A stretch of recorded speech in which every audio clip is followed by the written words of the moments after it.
كتبتب وفيري كبرعيك ألما تنبعي كتفيرني لهاريري سلام تخطاتلتنا channel كمي كنخم كمي تخونو سناي كتكوننا وتر منيو تيو لو من ريو أرست برتع زباليك خون السدمة حدا سبعي وي حنت سبيتي أب حدار تنبر خلو تحادي كالم منقد كقامت تجميرو زرع بحري بفلاي دما نود تبعتاي تملكتها سلازي أفكاريخي سبعيكي كالو قال تطميتو وي مسكالو قال فقري جميرو خمزلو كحبرو زخولو كأنفتو زخولو نتبتات إنا غنري مخنياتو أبين خاص قرقيركا زقبر بزح لو تصل زيلي بزح زيون كم حتو ملكع تقربنيها ببرايفت كم لساونا يدلني مخنياتو كم زي قبر ترايلكا تنوغرو نقر سلدي كون سلزي زار سزيا عمق زبالة ياخدكون كساب مودة تتغطاتلوا حانت ويتل تنت بتراي سلو زلو مدمدمتات وسد مالتا يكون نوح زبالة جزي مستعذب كاينان ولدلنا now let's go so سبايكي مسكالو قال كم زجمره ويكا تجمتي الكايا نشتك أيركا تجمتي الكاون ندق نستيو رفلكت تكبريها سلزي نخلط يسوتها كتنفت خديها وتر هذا نتبخن رينا he is less interested in you of course كالو قال ويكالو سبت أميتو زول لسب قبل عليها ويمستمسو زول لسب أتمامتو يقدلنا نبلدلنا so suddenly you can feel that he is avoiding you and not being affectionate anymore. So, قدامي ملكت قبل عليه خزل وتقداسنتن فتوتن ناقوتن ناقودله يخيد مالتشو بمنطر ما الزخاء زخون يخونا بهيوتو چنقات ويكا صقم ويناي سرح وي زخون مقيارات زي لكنسو قبل عليه خزل دليتن تقداسنتن كقدل كله بخاله زراربا سبات بستفل علينا هيوت مسناخل اندحري ابشجر الله وي بدهوتات برتعت لهم تقداسنت كوغدلو خوليوم ازغ نعاخ سلصل وي نعاخ سلصل اد يكون استزلو كنتات صقط سلازغبر لا كوني خلي زخونه ناي اب كبابي زي تغير كله زغدل انا نزارب زلنا Be warned that this is a red flag because when he used to be intimate, romantic and spend a lot of time with you. So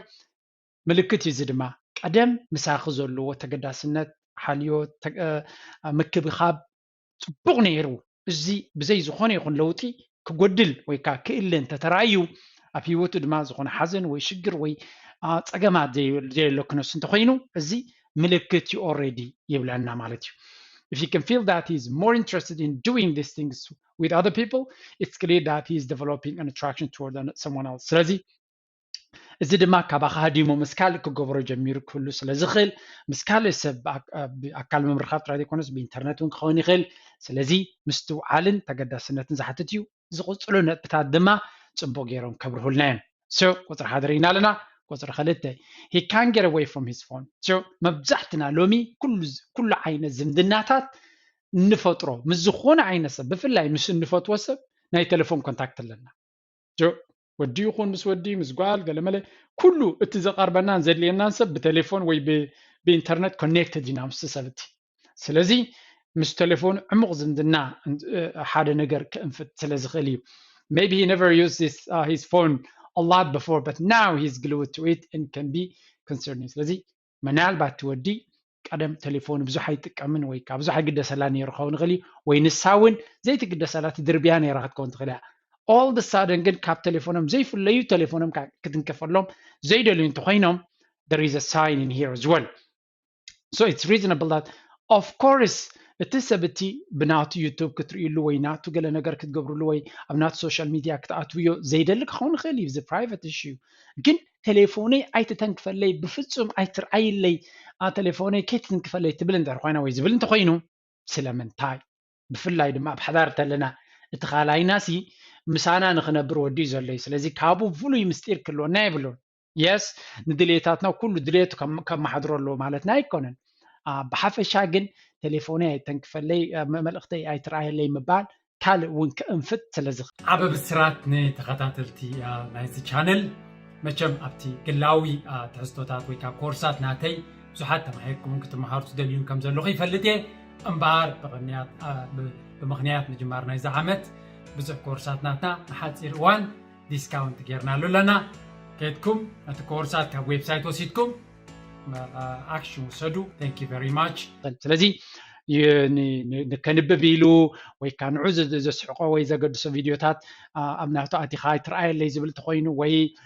جيم كصا دليو كربش زي دل تخوين وي ايميلات ناي سرحو انتلو قال حراي قال وصاي جن مخنيت كون سلاز خلي you will have to worry if he starts to get secretive about his calls and messages this could mean not answering a call if you're around ስለዚህ ምስጢራውነት ኣተኣታቶ ከሎ እዚ ከዓ ካብ መልእኽትታቱ ካብ ቴሌፎናቱ ካብ ኩሉ ምስጢራዊ ኣብ ቅድሜኺ ክቕበል ዘይደሊ ናብ ካልእ ቦታ ብምኻድ ወይ ድማ ካልእ ዓይነት ምስጢራዊ ነገር ክረአ እንተጀሚሩ ምስጢራውነት ኣብ ሓዳር ፅቡቕ ነገር ኣይእንፍትን እዩ ሓደ ግዜ ንስፕራይዝ ኢልካ ምስጢር ክግበር ይኽእል ኸውን ግን ብሓፈሻ ምስጢራውነት ፅቡቕ ኣይኮነን እዚኣ ኣገዳሲት እያ ኔክስት ታይም ካልእ ግዜ ኣብ ዝቕፅል ማለት እዩ ከምኡ ዓይነት ምስጢራዊ ቴሌፎን ሒዙ ክወፅእ ተሪኽዮ ወይ ተሪኻያ ምስ መን ነይሩ ብዛዕባ እንታይ ኢኸ ነይሩ ኢልና ትርር ኢልና ክንሓትት ክንክእል ኣለና ሕጂ ክትሪኦም ኢኻ እንተደይ ተቐሪቦምሉ ምኽንያታት ኮለል ከብሉ እቲ ዘረብኦምን እቲ ቦዲ ላንጉጅ ናቶምን ከነንብቦ ክንክእል ኣለና ምክንያቱ ሓሶት ብቐሊሉ ስለ ዝፍለጥ ምትላል እውን ንኽትፈልጦ ቀሊል ስለ ዝኾነ ስለዚ ኩሉ ግዜ ንነዊሕ ከምኡ ክገብሩ እንተሪናዮም ቻሌንጅ ክንገብሮምን ክንሓቶምን ንመልስታቶም ድማ ብዕቱብ ክንከታተሎ ይግባእ number 3 he avoids getting intimate ከምኡ ድማ ምሳኺ ጥቡቕነት ክህልዎ ኣይደልን እዩ ንዑ እውን ካብ እውን ክሃድም ይፍትን so ኣብ ሓዳር ኣብ ፍቕሪ ብሓደ ምንባር እንተሎ ክንምንታይ ነዊሕ ጌርካ ኣለኻ ጥቡቕ ዝምድና ምትሕቑቓፍ ብሓደ ምድቃስ እዚ ክፋል ናይቲ ህይወት እዩ ነዚ ዘይደሊ ሰብ ድማ ንሓፂር ግዜ ብዝተፈላለየ ምክንያት ክኸውን ይኽእል እዩ ንነዊሕ እዋን ከምዚ ባህሪ ክርአ ተጀሚሩ ግን ካብ ካልእ ይረኽቦ ስለ ዘሎ ወይ ካብ ካልእ ይብህጎ ስለ ዘሎ ክኸውን ስለ ዝኽእል ምስትውዓል የድሊ ይብሉና ማለት እዩ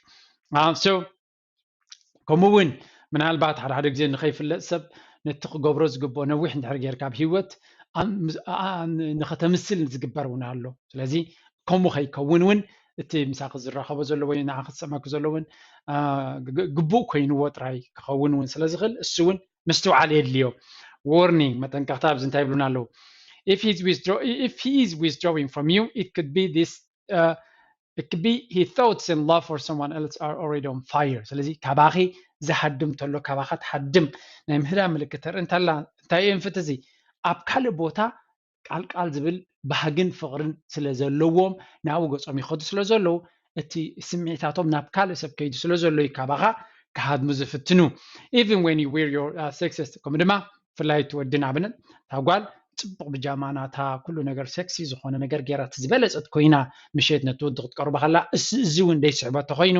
ከምቲ ዝበልና ቁፅሪ ሓደ ድማ ዝኾነ ናይ ሕማም ወይ ናይ ፀገም ምልክት ተዘይብሉ እዚ ኣብ ምሽፋት ናይ ልቢ ንሓንቲ ምሸት ጥራይ ኣይኮና ንብል ዘለና ብተደጋጋሚ ኢና ንብል ዘለና ስለዚ ሓንቲ ግዜ ጌርካ ኣብ መደምደምታ ዘይምኻድ ሓፈሻ ግን እዚ ምልክት ክኸውን ይኽእል እዩ ምክንያቱ ሓንጎሉ ዋላ እታ ሰብ ምሱ ከይትህሉ ትኽእል እያ ኣብ ርሑቕ ግን ብሓንጎሉ ኣብኡ ነገር እንተሎ ኮይኑ ምስ ካልእ ከይብህጎ ስለ ዝኽእል እዚኣ ከነስተውዕለላ የተሓሳስብ ማለት እዩ number 4 paying more attention to his looks እዚ እውን ሓደ ምልክት እዩ ዝቐደም ጀልገፍገፍ እናበለ ዝኸይድ ዝነበረ out of nowhere ብጣዕሚ ብዛዕባ ኣከዳድኑ ብዛዕባ ኣካይዱ ፀጉሩ ገለመለ ክግደስ ተጀሚሩ ሕልፍ ዝበለ እሞ ከዓ ምሳኺ ንምኻድ ተዘይኮይኑ እዚ ሓደ መተንብሂ ነጥቢ ክኸውን ይኽእል እዩ ምክንያቱ ሓድሽ ሰብ ክላሎ ከሎ ኩሉ ግዜ ነፍሲ ከልዕል ንሰብ ኢምፕረስ ክገብር ስለ ዝፍትን ሰብ ከርእዮ ዝኽእል ባህሪ እዩ ከምኡ እውን ታጓል ኖርማል ነይራ ተራ ነገር ነይራ ሽዑ ብፍሉይ ነፍሳ ከተልዕል ገለ እንተጀሚራ እዚ እውን ነቲ ወዲ ንሓንቲ መዓልቲ ወይ ንክልተ መዓልቲ ንብል ኣለና ተደጋጋሚ ከምኡ ባህሪ እንተተራእዩ እዚ እውን ቸክ ንክትገብር የገድድ ማለት እዩ ትለውጥ ድማ ኣብ ኣከዳድና ክኸውን ይኽእል ኣብ መመሻሽጣ ክኸውን ይኽእል ኣብ ጨናታት ምግባር ክኸውን ይኽእል ከምኡውን ጠቕላላ ኣብ ቅርፅኻ ፍሉይ ተገዳስነት ምግባር እዚ ድማ ምሳኻ ወይ ንዓኻ ኢሉ ዘይገብሮ ወይ ንዓኺ ኢሉ ዘይገብሮ እንተሎ ቸክ ምግባር የድሊ find out what is it that motivating him to look this good if he's not impressing you so ንዓኺ ኢሉ ዘይገብሮ እንተሎ ወይ ከምኡ ተኸዳዲኑ ተፀባቢቑ ምሳኺ ንምኻድ ተዘይኮይኑ ምስ ካልእ ክኸውን ስለ ዝኽእል ግምት ምውሳድ የድሊ if he doesn't dress up when you go out for dinner there's a chance that he's putting an effort to impress someone else ስለዚ እቲ ምሳኺ ከይድ ከሎ ወይ ምሳኻ ክትከይድ ከላ እንተ ደይኮይና ከምኡ ትገብር ዘላ ኣብ ካልእ ግዜ ኣብ በይና ትኸደሉ ወይ ኣብ በይኑ ዝኸደሉ ጥራይ እንተኮይኑ እዚ ካልእ ከተንብህ ስለ ዝኽእል ብእዋኑ ጥንቃቐ ምውሳድ ኣገዳሲ ይኸውን ይብሉና ቁጥሪ 5 giving her too much attention so ንኻልእ ሰብ ሕልፍ ዝበለ ተገዳስነት ክህብ እንተጀሚሩ ድማ ኣበይ ማግነም ኢና You may begin to notice that he goes out of his way to speak with or meet someone even without a reason. So, ንኣብነት ትሰብ ተፍቃሪ ክዲት ሰባይኪ ንሓንቲ ሰብ ኣብ ዝኾነ ይኹን ንዓ ንኽረክብ ምሳ ንኽዛረብ ወላ ብዘይ ኣድላይ ምኽንያት ፃዕሪ ዝገብር እንተኾይኑ እዚ ምልክት ክኸውን ይኽእል እዩ ኣበይ ዘሎ ሰብ ንምባልካ ናበይ ብዝያዳ ክኸይድ ብቀፃሊ ክኸይድ ዝደልዮ ወይ ኣብኡ ክኸይድ ዝምነዮ ቦታ እንታይ ኣሎ ሬስቶራንት ድዩ ጅም ክኸውን ይኽእል ፓርክ ክኸውን ይኽእል ወይ ሱፐርማርኬት ክኸውን ይኽእል ዝኾነ ክኸውን ይኽእል ናብኡ ክኸይድ ኣብ ብዘይ ዝኾነ ይኹን ምኽንያቱ ናብኡ ዘኽይድ ዘይነበረ ወይ ቀደማ ከምኡ ዘይገብር ዝነበረ ናብኡ ክኸይድ ዝግደድ ተልዩ እዚ እውን ሓደ ምልክት ክኸውን ይኽእል እዩ And if he gets overly friendly, acts strangely, or get affectionate towards a specific woman, that's a big red flag. ከምኡ ድማ ኣብቲ ቦታ ትኸይዱ ድማ ፍሉይ ዝኾነ ባህሪ ኣመና ትሕትና ኣመና ተገዳስነት ኣመና ምቕሉልነት ዘርኢ እንተኾይኑ እዚ እውን ቼክ ምግባር የድሊ ብፍላይ ኣብ ጓል እንተኾይኑ ማለት እዩ ሶ ምስ ጓል ወዲ ንጓል ፅቡቕ ገብረላ የብሉን ኣይኮንኩን ዝብል ዘለዎ ፅቡቕ ክገብረላ ናይስ ክኸውን ትሕትና ዘለዎ ክኸውን ፅቡቕ እዩ ሕልፍ ዝበለ ኣብ ካልእ ዘይገብሮ እንተኾይኑ ኢና ንብል ዘለና ስለዚ ኣብ እውን እታ ጓል ቼክ ክትገብር ትኽእል with the way he acts he can tell so ሰብኣይክን ድሕር ኮይኑ ኣፍቃሪ ክተኾይኑ ከመይ እዩ ምስ ካልእ ኣይጠፋክን እዩ ስለዚ ኣመዛዚንካ ምርኣይ ፅቡቕ እዩ እዚ ከዓ ካብ ምንታይ ክብገስ የብሉን ካብ ቅኒ ገለገለ ብዙሓት ኣዋልድ ፅፋለይኽን በዓልኽን ዝኾነ ወዲ ክራኸብ ኣይደልዮን እየ ቅኒ ስለ ዝስምዓኒ ከምኡ እንድሕር ኮይኑ ዝገብረክ ዘሎ እዚ ጌጋ ናትኪ ግን ብሓፈሻ ኣብ ኖርማል ኩነታት ከመይ እዩ ኣብዚ ኩነታት ከመይ ኣሎ ኢልኪ ርኢኺ መምዘን ምውሳድ ኣገዳሲ እዩ ነታ ጓል ድማ ከምኡ ማለት እዩ he is comparing you to others another very important point ሰብ ካልእ ምስ ፈተወ ወይ ካልእ ምስ ጠመተ ነታ ጠሚትዋ ዘሎ ንኣብነት ወዲ ካልእ ጓል እንተፈትዩ ነታ ጠሚትዋ ዘሎ ጓል ገለ ነገራት ኣሎ ካብኣ ዝብህጎ መልክዓ ድዩ ኣከዳድና ድዩ ኣተሓሳስባ ድዩ ፍልጠታ ድዩ ብሓፈሻ ቁመና ድዩ ብዘይገድስ ገለ ነገር ካብኣ ትስሕብ ኣሎ ነዚ ናይታ ጓል ሓዳሽ ጠሚትዋ ዘሎ ወይ ባሂልዎ ዘሎ ንዑ ካብ ሰበይቱ ክፅበዮ ድማ ይፍትን ስለዚ ነታ ሰበይቱ ምስኣ እናወዳደረ ስለምንታይ ከምዘይ ትገብሪ ከምዘይ ትኾኒ ክብል ክፍትን ይኽእል እዩ እዚ ከጋጥም ይኽእል እዚ ግን ፅቡቕ እዩ ከማመት ሓደ ከይተረዳእኪ እንታይ ከም ዝደሊ ብገርሁ ይነግረክ ኣሎ ማለት እዩ ወይ ከዓ እታ ክስሕቦ ትኽእል እንታይ ዓይነት ጓል ምዃኑ እውን ደጊሙ የብርህ ኣሎ ማለት እዩ may notice the good qualities of the women they are attracted to if he has a crush he starts desiring the qualities that you don't have but the other women have ስለዚ ካልእ ጓል ተፈትዩ ከም ዝበልና እታ ኣብኣ ጠሚትዎ ዘሎ ፅቡቕ ነገራት ኣባኺ ስለ ዝደልዮ እስኺ ከምዘይ ትኾኒ ብምባል ንዓኺ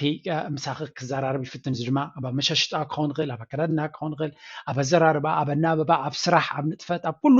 ክኸውን ይኽእል እዩ ስለዚ ንዑ ከብል ይኽእል even if he is unknowingly trying to point the qualities he finds great and doing it harmlessly comparing you to another woman is never a good idea so ወላ እኳ ትደልዮ ነገራት ብመንገዲ ካልእ ኣምሲሉ ናባኺ ክጥቅኖ ወይ ከልግቦ እንተፈተነ ምስ ካልእ ከወዳድረክ ተፈተነ ንሰብ ምስ ሰብ መወዳዳር ኩሉ ግዜ ጌጋ ስለ ዝኾነ ሰብ ንናቱ ፀጋታት ዘለዎ እምበር ኮፕ ናይ ካልእ ክኸውን ስለ ዘይክእል እዚ ጌጋ እዩ ስለዚ ግን ብሓፈሻ ሓደ መብርሂ ክበኪ እውን ይኽእል እቲ ሓበሬታ ንሱ ዝጥቀመሉ ዘሎ ማለት እዩ ናይ መወዳእታ he's hiding things from you ነገራት ካባኺ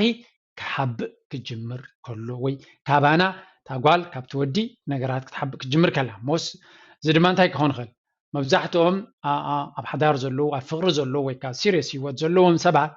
ብዙሕ ነገራት ናቶም ሸር ይገብሩ እዮም ገሊኦም ብገንዘብ ሸር ክገብሩ ከሉ ገሊኦም ናብርኦም ዝተፈላለየ ነገርሲ ይፈላለጡ እዮም ስለዚ እዚ ፅቡቅ ጌርካ ሸር ትገብሮ ፀናሕካ out of nowhere ሓደ ሰብ ምስጢራውነት ከማዕብል ተጀሚሩ ካለ ነገር ከንፍት ይኽእል እዩ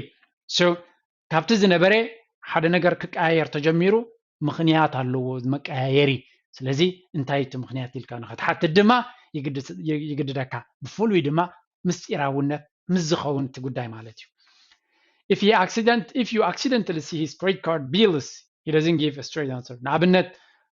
وصايتات بزح يقبر كل خليا بانكناتو كم قليل كناي بانك حساب مسراخي بزح وصايتات جيروس زناي من تايل كيوم ملس كهب زي كل تغينو ويدما زخونه ነገር ወጻይታት ዝገበሮ ወይ ቀደም ወጻይታቱ ዘርኤክ ነይሩ ሕጂ ወጻይታቱ ከርኤክ ዘይደልን ተኮይኑ እዚ እውን ባዕሉ ሓደ ነገር ዝእንፍት ክኸውን ይኽእል እዩ ምክንያቱ ሰባት ገለ ነገር ክቅይሩ ከለዉ እዮም ብፍላይ ፍቅሪ ምስጢራውነት ክጅምሩ እንተኮይኖም ገለ ነገር ዝተቀየረ ስለ ዘሎ እዩ ስለዚ እቲ ምስጢራውነት ካብ ምንታይ ዝብገስ ምዃኑ ካብ ካልእ ጓል ጥራይ ይኩንስ ካልእ መንገድታት እውን ክኾኑ ይኽእል እዩ ብሓፈሻ ግን ካብቲ ዝነበረ ዓቃባውነት ወይ ካብ ምስጢራውነት ተጀሚሩ ኣብቲ ህይወት ንፅቡቅ ነገር ኣይኮነን ብእዋኑ ድማ ምምያጥን ብክፉት ልቢ ምዝርራብን ከድልየ እዩ እዚኦም ነገራት እዚኣቶም ዝበልናዮ ተሓዳር ወይ ትፍቅሪ ንክፈርስ እዩ ኣይኮና ንብል ዘለና ክዕረ ይኽእል እዩ ብእዋኑ እዞም ምልክታት ሪና ፊት ንፊት ኮፍ ኢልና እንታይ ፀገም ካበዩ እንታይ ዝኽብዎን ዘሎ ኢልካ ብእዋኑ ዲስከስ ተጌርካሉ መዕለቢ ክረክብ ይኽእል እዩ እንድሕሪ ስቂልካ ሪኢኻዮ ግን እናፈረሰ ናዓበየ ምስ ከደ ድሕሪኡ ንክትዕርዮ ኣሸጋሪ ይኸውን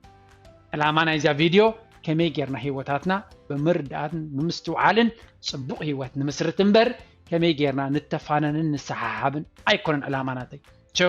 ብከምዚ ተረዲኹም ክትጥቀምሉ ድማ ይምነ እንተፈቲኹማ ናትኩም ሓሳባት ናትኩም ርእቶ ናትኩም ተሞክሮ ኣብ ኮሜንት ሴክሽን ክፅበየኩም እየ እናበልኩ ንኻልእ ዝጠቅም እያ እንተኢልኩማ ሸር ግበርዋ ኣብ ካልእ ስራሕ ክሳብ ንራኸብ ደሓን ኩኑ ብለኩም ስሰናዩ ቻው